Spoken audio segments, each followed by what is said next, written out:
Alhamdulillah Rabbil Alameen wa salatu wassalam ala khatim al-anbiya ashraf al-mursaleen wa ala alihi wa ashabihi ajma'in amma ba'd.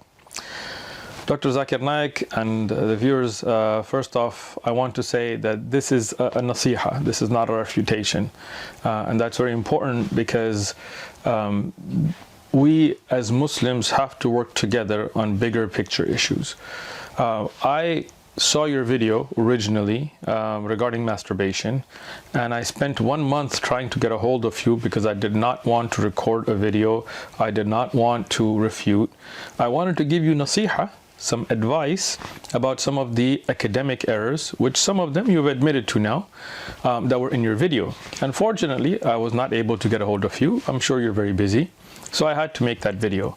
In response, you made a video amongst your QA session, and I really wish you had just reached out to me. I mean, I'm not difficult to get a hold of. I'm putting my email address in the description. If you or your people can please reach out, because I've tried to reach out to you. So we can talk offline and not make videos back and forth. Wallahi, I love you for the sake of Allah. I love what you've done with da'wah, especially towards Hindus and communities that have not been traditionally introduced to Islam. May Allah subhanahu wa ta'ala accept it from you and accept our da'wah that we're doing. I'm going to make a offer to you here and at the end of the video, inshaAllah ta'ala, and I ask Allah to accept it from us mukhlisan, sincerely. If you can reach out to me or give me a number that I can reach out to you. I know you're busy, but it'll be easier for us to talk. It'll take less time from you than for you to make videos and me to make videos. I'd love to talk to you offline. Take off the videos that have the incorrect references and things, and inshallah work together on bigger things. I personally don't get paid for any Islamic activities that I do. I don't ask for money. Alhamdulillah, I work a regular job.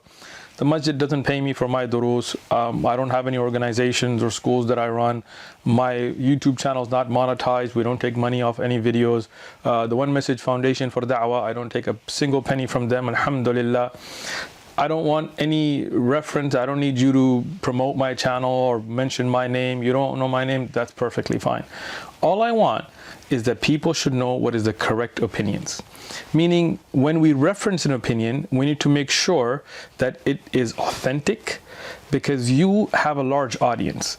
You mentioned a riwayah of Ibn Abbas radiallahu anhuma that was weak. More than 1 million people heard you and assumed it was authentic because you relied upon it, when now you said, he told that Dr. Zakir Naik, he respected me, he did du'as for me, Jazakallah, I thank you for that, I do du'as to you too. Then he said that the reference that Dr. Zakir Naik gave of Ibn Abbas, and took out a book and he quoted Ibn Hazm, and he said Ibn Hazm says that this is daif, and I checked up and this brother is right. I would like to thank him for correcting me. First of all, I want to say thank you for accepting the fact that the narration you mentioned was weak, and I'm your brother in Islam. It's just a nasiha. Alhamdulillah. And I'm glad we got that clarified. And that was the point of my videos, to clarify these types of academic errors. And if I had contacted you, or if you had contacted me, if we were in touch, then we wouldn't have to make a video. I could just tell you, Dr. Zakir, may Allah reward you, this is weak, here's the proof, here's the book, here's the evidence, done. But since we didn't, I pointed that out. The unfortunate thing is, in your response, you put words in my mouth. And I really wish you hadn't, because I respect you. I did not mention Ibn Hazm anywhere in my video. I know you're referring to me, because even though you didn't remember my name, but the references you gave, I put forward, the pictures from the books and all of that. I never mentioned Ibn Hazm. I'm putting the link to my original video in its original format here, and anybody can watch it. I would really appreciate if you would watch. I know you watched it already, but apparently you didn't pay attention to it, because you said I quoted Ibn Hazm. I did not quote Ibn Hazm. Here is a clip from my original video. This is, for example, in the Sunan al-Kabir of al-Bayhaqi. And I'm going to mention from the Musannaf Abdul Razak and also from Musannaf Ibn Abi Shayba. Everywhere this narration of Ibn Abbas is there, I looked up all of them for you. And I'm putting them on the screen. Here, if you had looked at this, you would have seen, as it's highlighted on the screen right there, that after mentioning this narration, Imam al-Bayhaqi himself says, هذا مرسل موقوف. This is موقوف on Ibn Abbas, and it's mursal. It has a broken chain. The other narration with the different sanad that's there has al-Ajla'. Ajla' was a Shi'i da'if narrator. So both of those, going back to Ibn Abbas, are weak. Those are both weak narrations. Now, you could mention that this has also been mentioned in the Musannaf of Abdur Razzaq, as it's on your screen. That's also a weak narration. Now, in the Musannaf of Ibn Abi Shayba, and again I'm putting all these on the screen as well, and I looked up each actual book to make sure that these narrations are, whether they're authentic or not. There is another sanad that also goes through Abu Yahya, as is an Abi Yahya on the screen.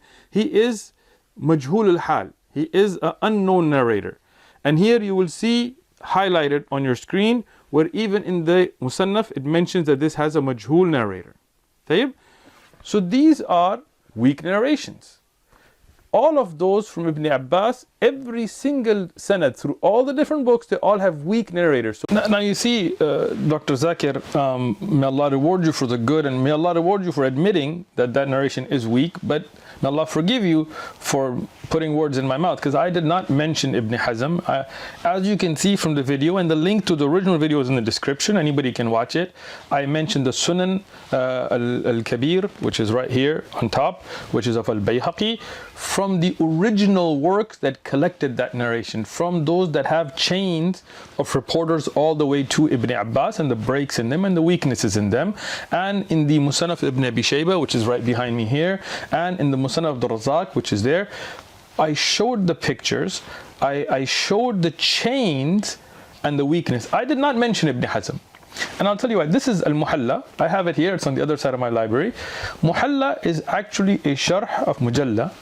And this is not an original work that compiles the narrations with chains. This is the work of Ibn Hazm in explaining another book, and then he brings narrations, but he doesn't have the chain. Why I went to the original books, and I showed you from the Sunan al-Kabir of al-Bayhaqi, I showed you from Musannaf Ibn Abi Shayba and Musannaf Abdur Razzaq, because these are the original works that have the chains where they actually spoke to the one who narrated the hadith going back to Ibn Abbas. I never mentioned Ibn Hazm. I never mentioned Ibn Hazm's grading of it. I never mentioned a part of Ibn Hazm's quoting. I gave you the actual hadith with the chains, and then I gave you the weaknesses. Al-Bayhaqi, the original compiler of the hadith himself, as you saw in the clip, he says this is mursal mawquf, yani this is the weakness, it has a break and it only goes to the sahabi. So he himself, as the compiler of the hadith, not somebody later, not Ibn Taymiyyah, and we'll discuss Ibn Taymiyyah rahmatullah alayh, and not Ibn Hazm as in a fiqh book, rather the original muhaddith, not Ibn Hazm, Al-Bayhaqi, Abdur Razzaq al-San'ani, and Ibn Abi Shayba. I gave you those references, so I appreciate you admitting that what you quoted was weak. But why did I not say it is daif? Because the same Ibn Abbas was quoted by Shaykh Ibn Taymiyyah. And I'll come to that quotation. When he says that Ibn Abbas believed that it is permitted when necessity, he did not say it is daif. So when Shaykh Ibn Taymiyyah quotes Ibn Abbas without saying it is daif, I take it for granted it's authentic. That's the reason I quoted. But now when you're quoting me another muhaddith in Ibn Hazm, who came 200 years after the death of Ibn Hazm. Once again, dear doctor, this is the advice that I was giving you, that you said in the beginning of your second year that you have a team that you hire in India and there's people with masters and PhD.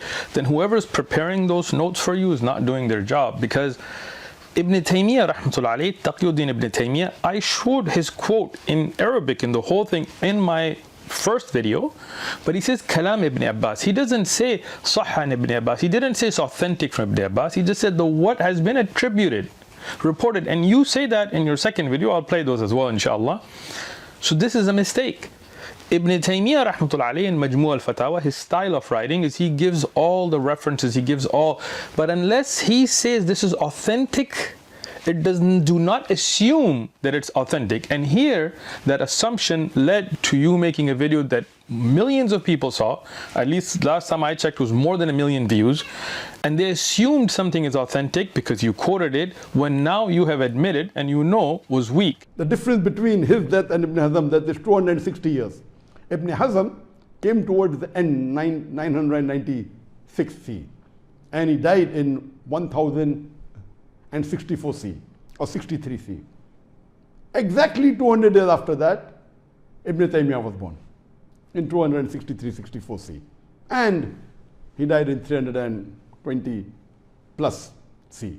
The difference is 200 years between the death and the birth, and overall difference is 260 years. And Ibn Hazm, he's a muhaddis. So when the student of knowledge, I don't even remember his name. My name is Uthmanibnfarooq, in case you watched my video, so you should have known my name, but my name is Uthmanibnfarooq. When he said that, I checked up. I hadn't read this quotation of Ibn Hazm, that he said that Ibn Abbas is hadith, the saying of Ibn Abbas is weak. I checked up and he was right. I thank him. So inshallah in future, I will not say that Ibn Abbas said that marriage is better than masturbation, masturbation is better than fornication. I not said because Ibn Hazm says it is daif, I agree with it. Well, again, I did not mention Ibn Hazm. Why?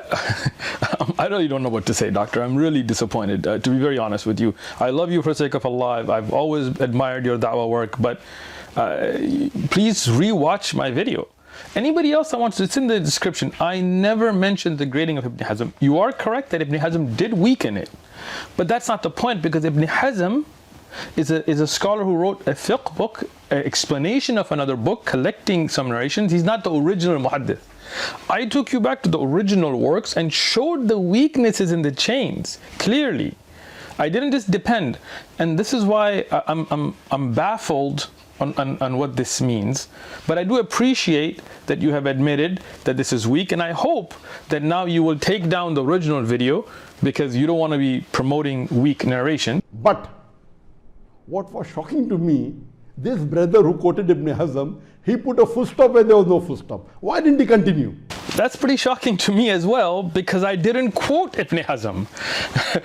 Doctor, please, fear Allah. You're accusing me of something that you can watch the video again. I didn't do. I did not quote Ibn Hazm. I didn't put a full stop when there's no full stop. I didn't give you a part. I showed you the actual chains. Please, this is an amana. When you go out and make these videos, this is an amana. So please watch the video again. I'm putting the link, original. I haven't taken it, I haven't edited. I even put a clip here. I did not mention Ibn Hazm, nor did I cut any quotes in half. So I'd like to thank you for telling me that the narration of Ibn Abbas is daif, though Ibn Taymiyyah, Shaykh Ibn Taymiyyah has quoted. Because of that I said it is sahih, but Ibn Hazm says it is daif. He is a muhaddis, and in hadith, of course, he is a higher level than Ibn Taymiyyah. I'd like to thank you, but I would like to correct you also, that please don't quote half. If you quote full, if you're quoting Ibn Hazm, and if you say that Ibn Abbas is daif, also quote that Ata, who said makruh is sahih. I did not quote Ibn Hazm. I did not quote part of Ibn Hazm. I did not mention Ibn Hazm in my entire video. The whole video is right there. So I do appreciate the fact that you've admitted that the narrations from Ibn Abbas were weak, but I don't appreciate telling me that I mentioned Ibn Hazm when I didn't, or that I mentioned a part of it. And Ibn Taymiyyah, again, as I mentioned, he has many narrations that he mentions in Majmu' al-Fatawa. That's not the place to mention them, where he mentions very weak ahadith because he's not depending on them. He does not authentic, unless he says that this is sahih. Don't assume that it is sahih, especially when Ibn Taymiyyah in the quote that you later quote, and I'll mention here, he refutes that and says it's haram. So he didn't depend on that statement of Ibn Abbas. Doesn't matter. Ibn Hazm could have authenticated. That's not the point. The point is the chain is weak. I showed you the actual chain and what the original compilers like Al-Bayhaqi that actually heard from the narrators and wrote it down in his work, As-Sunan Al-Kabir, he weakened it. And then you mentioned the narration of Ata being Sahih, and it's not Sahih, and I had already explained this, but I'll explain it again. But let me take it narration by narration. So you said, I'm giving some more quotations with references of Tabain, and scholars who said it is makruh or permitted. Amir bin Dinar is narrated to have said, I do not see any problem in masturbation in Abdul Razak in his Musannaf, Hadith 13594. If you look up the hadith, I had already mentioned it in my first video and why it's weak. This is hadith number 13594, as you mentioned. This is a clip from my first video. Narration is by Ibn Jurayj. Ibn Jurayj, when he says qala, he is from the Mudallisin, as Ad-Darqutni had said, and he makes tadlis. He skips over narrators who are majruh, who are criticized, who are weak narrators. So this narration is also weak. And that's a clip from my first video. That's why I've put this little sign that says video 1 and 2 here, so you can know. If you had just paid attention to the first video, I'd already mentioned Ibn Jurayj, and you mentioned him without knowing his hal. This is why I'm saying, either you should get somebody who knows these ulum to help you, or you should learn jarh wa ta'dil, because you're promoting things without knowing their weaknesses. Ibn Jurayj is a mudallis. He does what's called tadlis. He skips over, especially when he says qala or an, and this is, you can look at the aqwal of Imam Ahmad and other scholars, and I'll mention some inshallah. So this narration was already mentioned to you was weak in the first video, but you repeat it again, so I'll put this clip again to know it's weak. So let's go to the next one. It's mentioned in Abdul Razak in his Musannaf in Hadith 13586 that Ibn Jurayj quoted Ata that he considered masturbation as makruh. The funny thing is, you actually mentioned a narration that I'd already discussed, but you actually mentioned Ibn Jurayj, not knowing that he is a mudallis. So hadith number 130586, 13586, same one you mentioned, I have on the screen now from the Musannaf Abdul Razak. Here, Ibn Jurayj, he says an Ata. Ibn Jurayj is a mudallis. He hides weak narrators. So Imam Ahmad, and I put the quote here, he says that when Ibn Jurayj says qala or an from Ata, he has not heard that hadith from Ata. فَإِنَّهُ لَمْ يَسْمَعَهُ مِنْ عَطَى. This is, I put the Arabic here and I'm translating. The great scholars of hadith, this narrator Ibn Jurayj, he is a mudallis. So this narration from Ata is weak because there's a break between Ibn Jurayj and Ata, because when a mudallis says an or qala, this is a break. This is called tadlis. So this is also a weak narration. It's further mentioned in Abdul Razak in Musannaf, Hadith 13593, that Mujahid is narrated to have said, the early generations used to command their youth to practice masturbation. I repeat, Mujahid is narrated to have said, the early generations used to command their youth to practice masturbation. Talking about the Salaf. And I repeat that this narration is weak, and I had said that in my first video already.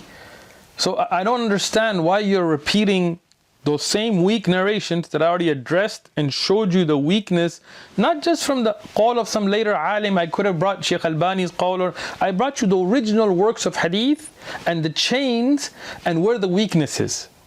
Here's the clip from my first video. So I repeat, this hadith is da'if because in this narration fihi mastur, there is a reporter who is unnamed. Wa isnad ghair sahih. The sanad is not authentic. This report from Mujahid is not authentic. Let's read or hear what Ibn Taymiyyah says in his Al-Fatwa Al-Kubra 3/439. He says, Ibn Taymiyyah, as for masturbation by the hand, it is forbidden by the majority of the scholars, but it is the most correct of the two views of the school of Ahmad. That means Ahmad ibn Hanbal had one view that it is permitted. Dear doctor, once again, you didn't listen to what I said. In my first video, I said that there are multiple opinions attributed to Imam Ahmad on many masail, including this one.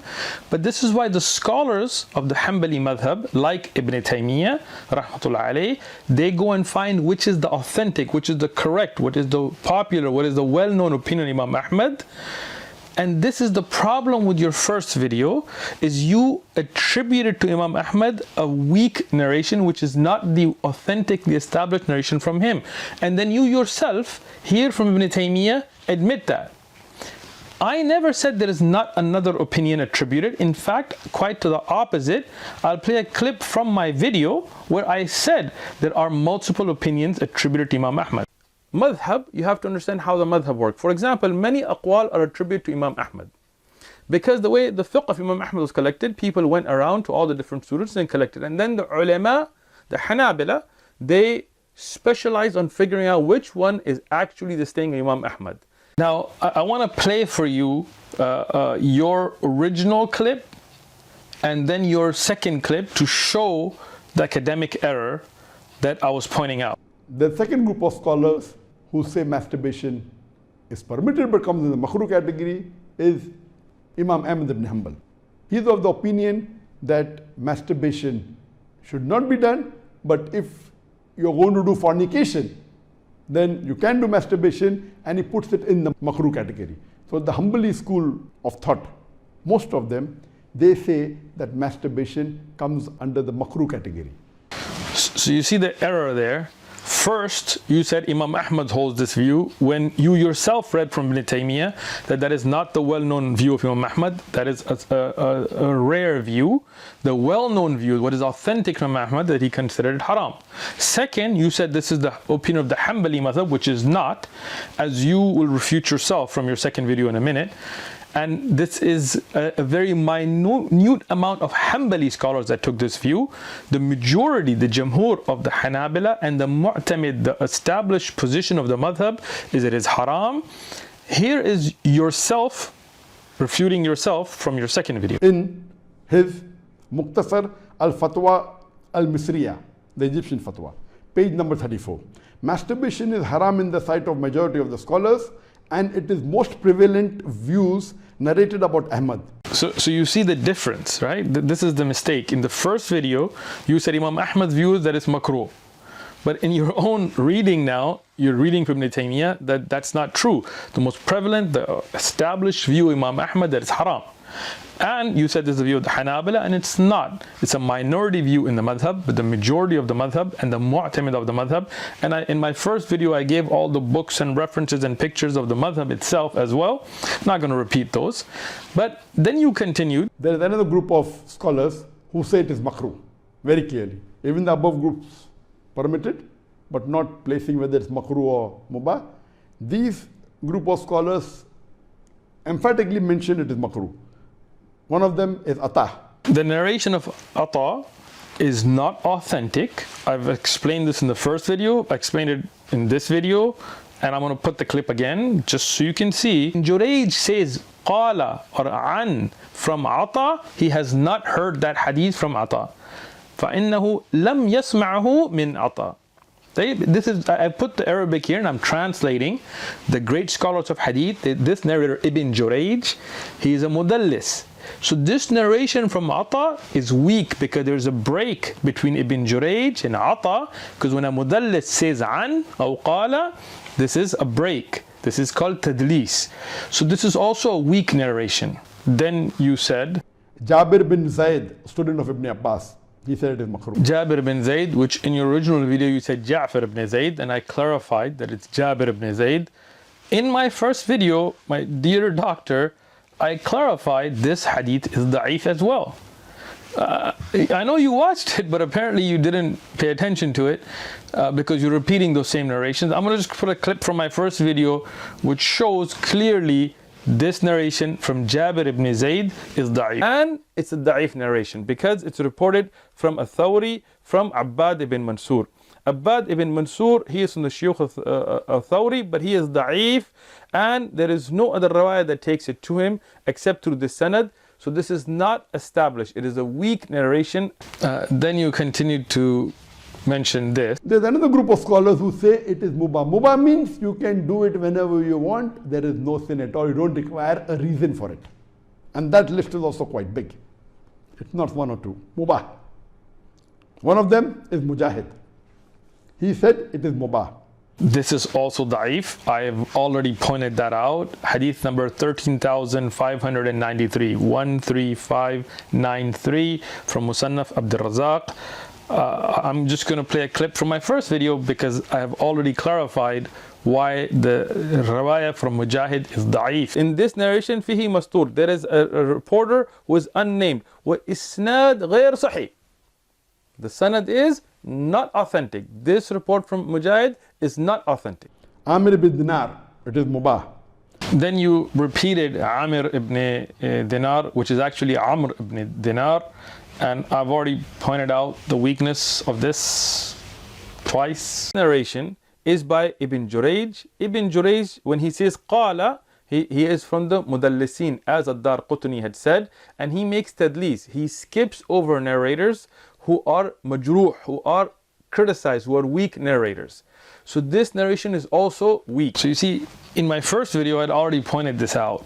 And I gave you the reference from Darqutni, and I've given in this video the reference from Ahmad about Ibn Jurayj. These are all weak narrations, and you're still promoting them. Al-Hasan al-Basri, mubah. Again, Hasan al-Basri, the narration is weak. These are weak narrations. If you had just reached out, or not just to me, somebody could have helped you look up these narrations, then we wouldn't be spreading weak narrations to the ummah. So here with the narration of Hasan al-Basri, you see it completely skips over a narrator. He doesn't even mention the narrator. He hides the name of a majhul, unknown narrator. So the narration is da'if. Just look up the sanad yourself and just read the wording and you'll see that. Then you said, so to say that not a single tafsir and Fath al-Qadir, mashallah, it's a very famous tafsir, it's a respected tafsir. I do agree that most of the tafsir are silent on this issue. There are many tafsir who say it is haram and masturbation is haram based on this verse. I didn't try and hide that. But to say that not a single tafsir says that masturbation is not included in this verse, this I'm quoting. Tayyib. Then the quote from Fath al-Qadir of al-Shawkani. And here's the actual book, Fath al-Qadir of al-Shawkani. You misunderstood what I said. And I'm going to play the clip from my own video. Now, once again, my respected doctor, you have totally misattributed a saying. You're talking about Surah Mu'minun, verses 5 to 7. And you say Ibn Abbas radiyan thought these verses did not mean about masturbation. That is not true. Ibn Abbas radiyallahu anhuma did not explain these ayah to say that it does not include masturbation. Neither did Imam Ahmad ibn Hanbal. Neither one of them said this about these ayat. You are inferring from a weak narration that has nothing to do with these ayat that Ibn Abbas radiyan would make this assumption, but that's an incorrect assumption on a weak narration that has nothing to do with these ayat. Rather, in the books of tafsir like At-Tabari, Ibn Kathir and so on, if you go through them, you will find that Ibn Abbas radiyallahu anhuma did not make tafsir of these ayat in this way. It is not established. Neither did Imam Ahmad ibn Hanbal. Rather, what is authentic and established, and this is from the Sunan al-Kabir of al-Bayhaqi, that regarding these ayat, al-Shafi'i, Imam al-Shafi'i, the great scholar, he said that this specifically means that masturbation is haram. And what we find from Aisha radhiyallahu anha and others is that they said that anything other than your wife and your amma, to go to any of that is haram. In fact, Ibn Kathir and others all mentioned these aqwal to show the Sahaba and the Salaf took these ayat to mean masturbation haram. No mufassir has presented a qawl of Ibn Abbas or Imam Ahmad to show that these ayat are not in reference to masturbation. Do you see your misunderstanding here, doctor? I did not say that no mufassir said that these ayat are not about masturbation. What I said is, you quoted Ibn Abbas radiallahu anhuma and Imam Ahmad regarding these ayats from Surah Mu'minun, saying that they felt that this was not about masturbation, and that was a mistake. And no mufassir, including Ash-Shawkani in Fath al-Qadir, said that Ibn Abbas radiallahu anhuma or Imam Ahmad ibn Hanbal explained the ayats from Surah Mu'minun, saying that this is not about masturbation. That's not about these ayat. Those references about their qawl is not about these ayat. Watch my video again. This is what I said, and let me play your clip so you can understand why I was saying. This is your clip where you said that Ibn Abbas radiallahu anhuma and Imam Ahmad explained the ayah in Surah Mu'minun not to be about masturbation, and that is just an academic error. The verse of the Quran, I do agree with the second group of scholars. For example, Ahmad ibn Hanbal, may Allah be pleased with him, and the other group of scholars, Ibn Abbas, may Allah be pleased with him. I believe with Ibn Abbas' call that it is not haram. And this verse of Surah Mu'minun, chapter number 23, verse number 5 to 7, does not include masturbation. It's not prohibited. It is restricted to sexual intercourse. So the error here is Ibn Abbas radiallahu anhuma, his qawl about masturbation, which is weak to begin with, was not about the ayah. He did not explain the ayah such. When you said that Ibn Abbas and Imam Ahmad felt these ayat were not about masturbation. This is not in any book of tafsir, not in Fath al-Qadir, not anywhere else. In the end, those narrations are weak to begin with, but the referencing was wrong. My dear respected Dr. Zakir Naik, may Allah reward you for all the good that you've done. Wallahi, I still make dua for you. This is not a refutation. This is a nasiha. This is an advice. I'm going to end with just a few points. One, that I love you for the sake of Allah, and I hope that you will reach out to me or give me a way to reach out to you so we can talk and not have to go back and forth. I hope that you will take down those videos with those weak narrations and maybe put up another video that will show the authentic narrations. I am here to help you with that. I never claimed consensus that masturbation is haram. Watch my video. Wallahi, I never claimed ijma', consensus, in my video. What I presented was that the four well-known madhahib, Hanafi, Maliki, Shafi'i, Hanbali, the mu'tamid relied upon view of all four of these madhahib is that masturbation is haram. There are ulama who from these madhahib and others who held the view that it was makruh, and this is true. I never said there is ijma on this issue. But you had misattributed to the Hanabila in your first video that their opinion as a madhab, the most of them and from Imam Ahmad, was that it's makruh, which is incorrect, and I've given the references. Past that, my nasiha to you was not to use weak narrations, especially when you are leaving out those narrations that mention masturbation to be haram because of their weakness. And I agree with you. That's why there are hadiths that are attributed to the Prophet ﷺ showing masturbation haram, but I didn't mention them. Why? Because they're weak. There is the hadith of Ibn Umar radiallahu anhuma showing that tahrim, and that's the strongest of these, but there is still a weakness in it, so I left all of those out, rather relying upon the authentic narrations. Imam Ash-Shawkani, a great scholar that he is from 1200 Hijri about, right? He died in 1250 Hijri, I believe. This is a very late scholar who has an opinion, and we respect his opinion. But Imam Ash-Shafi'i is no doubt a greater scholar. He's from the Salaf, he's from the early generations. He is from the Imma who were much earlier and greater in status. And he clearly explained the ayat of Surah Mu'minun to say this includes tahrim of masturbation. In the end, what I'm going to say is, no doubt you have the right to any opinion you like. I have never said you can't hold a view. But my nasiha to you is the research to make sure you're presenting the authentic opinions. And when you mention an opinion and it's weak, don't represent that without showing its weakness, because in the ummah who trusts you, who watches you, who follows you, take in weak narrations thinking they're authentic. I would love for you to work with me. I don't want fame. Wallahi, I've seen a lot of people in comments from your fans that try to criticize me, saying you want to make money is only because they don't know me. I don't take a single penny from my masjids, from any dawah. If any dawah organization invite me to speak, even if I fly, I'll pay for my own tickets, I'll pay for my own hotel. I have never taken a single penny for any dawah activities. I don't run any organizations, I don't fundraise. I work a regular job myself to earn my own rizq. So I don't want fame. I don't want you to even mention me. But if you have such narrations, let me know. I'm willing to help. I can refer you to Farid Responds or other brothers who can help you with this. You don't even have to mention us. No plug is needed, no money. Just so you present the authentic information to the ummah. And after that, you can hold any view you like. As long as within the Ahl Sunnah, and no doubt that your view, that is makruh, is within the Ahl Sunnah. But your references were incorrect, and even in your second video are incorrect. At least present the picture correctly to the ummah, and we will hope from Allah subhanahu wa ta'ala that Allah guides us all towards the haqq. Wa jazakumullahu khairan.